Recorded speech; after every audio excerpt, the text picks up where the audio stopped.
আসসালামু আলাইকুম। দেশে এবং দেশের বাইরে যে যেখান থেকে আমাদের এই ভিডিওটি দেখছেন, সালাম শুভেচ্ছা জানাচ্ছি আমাদের ইউটিউব চ্যানেল ও ফেসবুক পেজের পক্ষ থেকে। সম্মানিত দর্শক শ্রোতা, আমরা বাংলাদেশের বিভিন্ন অঞ্চলে ঘুরে বিভিন্ন অসহায় নারী, বিভিন্ন নারী উদ্যোক্তা, বিভিন্ন সম্প্রদায়ের মানুষের জীবনের গল্প তুলে ধরি। দর্শক, আজ আমরা এসেছি রাজধানী গুলশানে। তো গুলশানে রাস্তাতে এই বোনটিকে দেখছি হঠাৎ রাস্তার সাইডে বসে খুবই কান্না করতেছে, বা কি সমস্যা সেই বিষয়গুলো নিয়ে আমরা কথা বলবো। আসসালামু আলাইকুম। একটু জোরে বলবেন, কি নাম আপনার? লিমা আপা। আচ্ছা লিমা আপা, কেমন আছেন আপনি?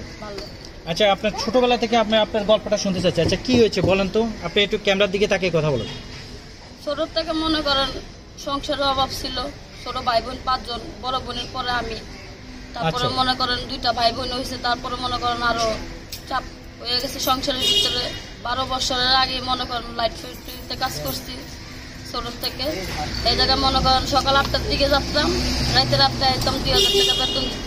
এই জায়গাতে মনে করেন বড় বড় বাইরেরা আয়া ছোট বললা বাইর করে দিছে। পরে মনে করেন গার্মেন্টসে ঢুকছিলাম, এই জায়গায় 1 বছরের মতন করছি। 2 দিন পর পর বাইর করে দিত, বড় বাইরেরা আসতো। আচ্ছা, আপনার লেখাপড়া করেছেন? জি না, বেশি করতে পারি নাই, 3 পর্যন্ত পড়ছিলাম। ক্লাস 3 পর্যন্ত পড়েছেন। বাসা কোথায় আপনার? বাসা করাইল। করাইলে। আপনার বাড়ি কোথায়? কুমিল্লা। কুমিল্লা। আচ্ছা, তো আপনার কি জন্মই করাইলে নাকি? জি জি। আচ্ছা, তো আপনার বাবা মা কি করতেন?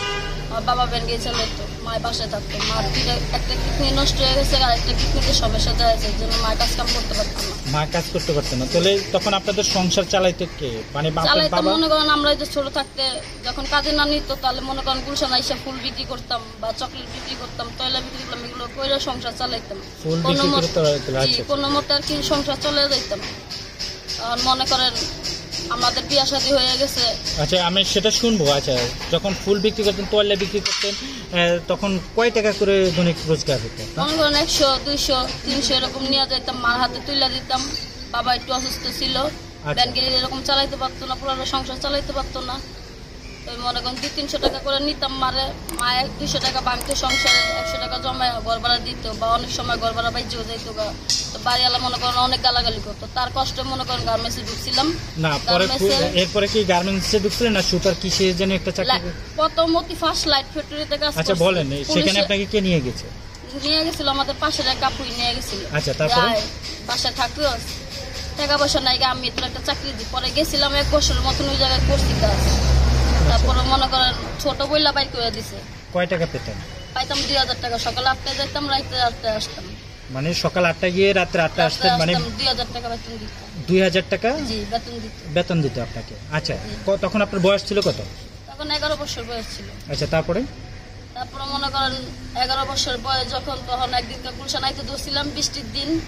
রাস্তার মধ্যে কারেন্টে শর্ট খেয়ে মনে করেন আমার হাতটা পুড়ে গেছে। তারপরের থেকে মনে করেন বাড়ি কোনো কাজ করতে পারি না। বাসায় গেলে মনে করেন মানে বৃষ্টির ভিতরে কারেন্টের শর্ট খেয়েছি, পায়ে ধরছিল, পায়ের থেকে ছুটাইতে যায় হাতে লাগছে। তারপরে মনে করেন অনেক কষ্ট করে আরো সংসারটা আরো কষ্ট হয়ে গেছিল। তখন ওখানে কারেন্টে যখন শর্ট খেয়েছেন, তখন আপনি নিজেরটা নিজে কি? জি না, আমি ছুটাইনি। আমি মনে করেন পাক্কা আধা ঘন্টার মতন ছিলাম। পরে এক রিক্সাওয়ালা ভাই মনে করছে মিল্কি বেরাম, আশেপাশে মানুষ ভিড় হয়ে গেছে, জিজ্ঞেস করছে যে কি হয়েছে, কয় মেয়েটারে কারেন্ট করছে। আচ্ছা, তো উনি মনে করেন ছুটাইতে গেছে, আশেপাশের লোকে বাধা দিচ্ছে যে আপনি ছুটেন না, ওরা বাঁচাইতে যে আপনার ফ্যামিলি অচল হয়ে যাবে। আচ্ছা, কইছে যে ওই মেয়েরা যদি আমি বাঁচাইতে যাই মারা যাই, তাহলে আমার মনে কোনো দুঃখ থাকবে না।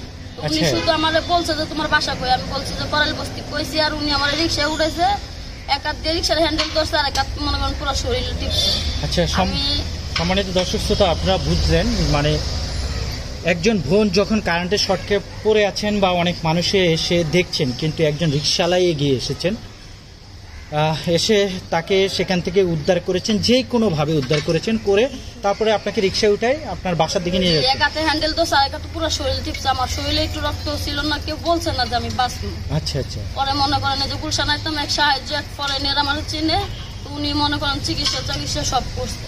1.5 লাখ টাকার মতন গেছে, উনি দিছে সম্পূর্ণ টাকা। আমাদের তো তার সমর্থন নাই যে আমাদের টাকা পাইকা চিকিৎসা করি। আচ্ছা আচ্ছা, তাহলে এই যে আপনার রিক্সাওয়ালা ভাইয়ের জন্য আপনার তখনকার শিশুর কথাগুলো মনে পড়লে কষ্ট হয় না? আপনার কষ্ট হয় না যে আমি মনে করেন এই হাতটার জন্য কোনো ভারী কাজ করতে পারি না, একটা কাচের প্লেট ধুইতে পারি না, ধুইতে গেলে ভাঙ্গা যায়। হাউস বাড়ি তো কাজ করতে পারি না, গালাগালি করে, বাইর করে দেয় যে তোমার কাজের হাতে বলো, তুমি জিনিসপত্র নষ্ট করো। তার কারণে মনে করেন কোনো কাজ কাম করতে পারি না। মানে আপনি কোথায় বাসায় কাজ নিয়েছেন তারপরে? জি, ওই ওখান থেকে বাইর করে দেওয়ার পরে মনে করেন ছোট একটা কাজ নিয়েছিলাম। আচ্ছা, ছোট একটা কাজ নিয়েছিলাম, ওই জায়গায় মনে করেন 2-3 মাসের মতন করছি। 1 বছর পরে সুস্থ হয়ে গেছি, 2-3 মাসের মতন করছি। ওই ম্যাডামে বাইর করে দিচ্ছে জিনিসপত্র ভেঙে এই দেখে। মানে আপনি হাতের জন্য কাজ হাতের করতে জন্য পারেন কোনো না। কাজ এই যে করতে এই পারি যে হাতের যে ইয়েটা দেখা যাচ্ছে, দর্শক আপনাদেরকে দেখাচ্ছি। এখন এই হাতে কি আপনার ব্যথা করে নাকি? জি না, ব্যথা করে না, কোনো শক্তি পাই না এই হাতে। এই হাতে শক্তি নেই? জি না, শক্তি। আচ্ছা, কারেন্টে শর্ট খাওয়ার পরে এক হাত শক্তি না পাওয়া মানে এক হিসেবে পঙ্গুর মতন। আচ্ছা, তারপরে মনে করেন হাজতে কাজ করে দিচ্ছে। আরো কয়েকদিন বাসায় বইছি, মানুষে গালাগালি করে, ঘর ভাড়া দিতে পারে না, মারে গালাগালি করে। তার কষ্ট মনে করেন আবার গার্মেন্টসে ঢুকছি, আবার 1 মাস করছি, আবার গার্মেন্টসে বের করেছি। এরকম করে মনে করেন 16টা দিন আমার কাটছে। মানে এই যে গার্মেন্টস থেকে বের করে দিচ্ছে কারণ কি? কারণ ওই যে বড় বড় বাইরে আসে, ছোট বইলা তার জন্য বের করে দেয়। কাজ করতে পারি না এর জন্য বের করে দেয়। কাজ করতে পারেন না দিকে বের করে দেয়। অনেক সময় মনে করেন বাথরুমের মধ্যে নিয়ে লুকায় রাখতো, বা কার্টুনের মধ্যে নিয়ে আটকে রাখতো, যেন আমার ঘরে না দেখে, বাইক যেন না করতে পারে। এরকম করে মনে করেন পুরোটা সংসার এরকম আমাদের 2 বোনের উপরে চলতো। তারপরে মনে করেন কোনো জায়গায় কাজ কাম ভাই বোন কয়জন ছিল? ভাই বোন আমরা 7 জন, 2 ভাই 5 বোন। আপনি ভাই বোনের ভিতরে কত নাম্বার? 2 নম্বর। আচ্ছা, 2 নম্বরে আপনার বড় বোন আর আপনি সংসারের হাল ধরেছেন। জি। আচ্ছা, তারপরে মনে করেন ওই কাজে কামে নেয় না দেখে মনে করেন গুলশানে ফুল বিক্রি করি, চকলেট বিক্রি করি। মানুষের অনেক কথা বলে, তাও মনে করেন কি বলবো, সংসারের অভাব, মুহের মধ্যে সবকিছু বুঝা কাজ কাম করতাম। এরকম ফুল বিক্রি করতাম বা ফুল বিক্রি করতেন বা এই যে রাস্তায় ঘুরতেন, এতে ধরেন ভালো খারাপ তো অনেকে আছে, অনেকে তো খারাপ। জি, বাজে কথা তো বলতো। এখন কি করবো বলেন, গরিব হয়ে তো ঠেকে গেছি। যদি গরিব না হইতাম তাহলে তো কেউ এসব কথা বলতে পারতো না। আচ্ছা, তারপরে মনে করেন 12-15 বছর যখন বয়স, তখন এক ছেলের সাথে গুলশান দেখা হয়। ওই ছেলে পছন্দ করে, তো বাপ মারে বলছি, বাপ মা বলছে যে বাবারে এত টাকা পয়সা চাই, 1 লাখ টাকা চাইছে ছেলে, যদি তুমি আমার বিয়ে খাও 1 লাখ টাকা দেওয়া লাগবে। তা আমার বাবা মা বলছে যে বাবারে এত টাকা পয়সা তো দিতে পারবো না আমি, তা আমরা এই তোমার একটু বয়স করে তখন তোমার বিয়ে শাদী দিব। তো ওই ছেলেটা খুব ইয়া করতে দেখে মনে করেন আমি বাপ মারে না জানাই মনে করেন চলে আসছি ছেলের সাথে। আপনার পরিচয় গুলশানে? জি, কি গুলশানে। কাজ করতেন তিনি? ছেলে পশু পাখির দোকান ছিল। জি। আচ্ছা, তো তার সাথে মানে সে আপনার কাছ থেকে 1 লাখ টাকা যৌতুক চেয়েছে? জি, যৌতুক চাইছে। তারপর আমার মায়ের সাথে কথা বলাইছে। আমার মা বলছে যে বাবা যদি তুমি আমার মেয়েকে এমনি নাও নিতে পারো, আমার কোনো টাকা পয়সা দেওয়ার ক্ষমতা নাই। ছেলেটাকে আপনারও ভালো লেগেছে দুজনকে? জি, ওখানে উনি আমার স্বামী, আমার একটা ছেলে হয়েছে। আচ্ছা, তো ছেলে লয়ে মনে করেন সংসার করতেছি। ছেলেটা আমার পেটে যখন 9 মাস, তখন আমার মার এই ঘটনা, আমার মারে জেলখানায় নিয়ে। আচ্ছা, শুনবো। তারপরে আপনার মানে ওই যৌতুক ছাড়াই কি বিয়ে হয়েছে? তারপরে না, বাপ মারে না জানাই যে করছি বিয়ে। তারপরে এটা আপনার বাপ্পা মেনে নিয়েছে? বাপ মা মেনে নেয় না। বাপের ফোন দিলে বাপা গালাগালি করে, মারে ফোন দিলে মায়ের গালাগালি করে যে আমাদের এত সংসারের কষ্ট ফালায় তুই গেলি কি, আমরা তো তোর কইছি বিয়ে দিব, কিন্তু না তা তো কইনি। ওই মনে করেন মানুষের নানান কথা কয়, আমার বাপ মা আমার কামাই খাওয়ার লেগে আমার বিয়ে শাদী দেন, হ্যান করে না তেন করে না, এসব কথাবার্তা কয় দেখে মনে করেন আমার আর সহ্য হয় নাই। তার জন্য বাপ মারে না জানাই চলে গেছি আমি। আচ্ছা, কোথায় গিয়েছিলেন তার সাথে বিয়ে করে?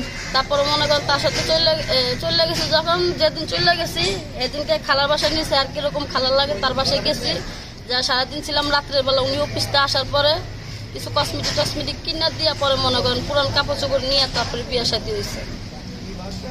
তার 1 বছর পর আমার ছেলে হয়েছে, তারপরে বাপ মেনে নিছে, বাচ্চা নিয়ে গেছে। মানে আপনার সন্তান হওয়ার পরে আমার বাবা মেনে নিছে। তখন তো আমার মায়ের নাইগের কাছে, আমার মা তো জেলখানায় তখন। আচ্ছা, তখন আপনি যখন আপনার স্বামীর সংসারে শুনলেন এখানে আপনার মা জেলখানায় চলে গেছে বা যে কোনো একটা অপরাধের কারণে তাকে হয়তো আইনশৃঙ্খলা বাহিনী অ্যারেস্ট করছে বা আইন অনুযায়ী তার সাজা হয়েছে, যেটা হোক না কেন, বা সেই মামলা তো বা প্রক্রিয়াধীন আছে, তো আপনি যখন ওখানে থেকে শুনলেন যে আপনার মায়ের এই সমস্যা, তখন আপনি কি এখানে চলে আসছেন নাকি বিষয়টা কিভাবে?